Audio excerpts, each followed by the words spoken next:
নামাজ পড়লে আল্লাহ জান্নাতে দেবে এরকম একটা আয়াতও আমার চোখে ধরা পড়েনি।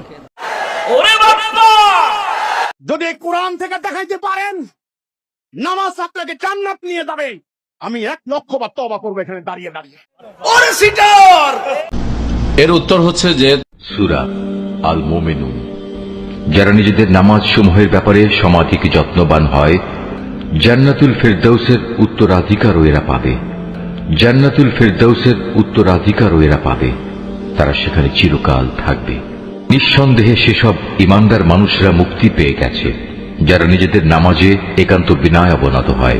নামাজ পড়লে আল্লাহ জান্নাত দেবে আমি পাইনি। রাসূল সাল্লাল্লাহু আলাইহি ওয়াসাল্লাম বলছেন, এক শ্রেণীর আলেম জাহান্নামের দরজায় দাঁড়িয়ে থাকবে।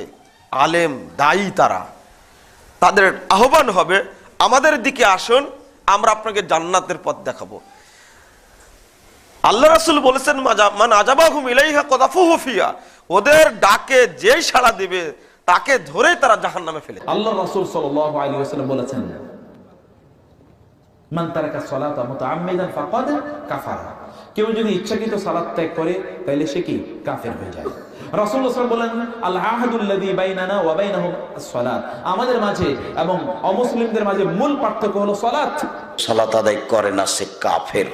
রাসূল সাল্লাল্লাহু আলাইহি সাল্লাম বলেন, বাইনাল আবদি ওয়া বাইনাল কুফরি তারকুস সালাহ, যে সালাত আদায় করে সে মুসলমান, যে সালাত আদায় করে না সে কাফের।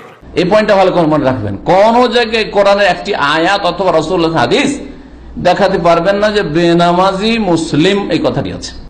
আল্লাহর নবী আলাইহিস সালাম বলেন, আল আহাদুল্লাযী বাইনানা ওয়া বাইনাহুম আস-সালাহ ফামান তারাকাহা ফাকাদ কাফার, একজন মুমিন আর কাফেরের মধ্যে যে অঙ্গীকার দিয়ে পার্থক্য নামাজ, যে নামাজ ত্যাগ করে সে কাফের হয়ে যায়। নাউজুবিল্লাহ।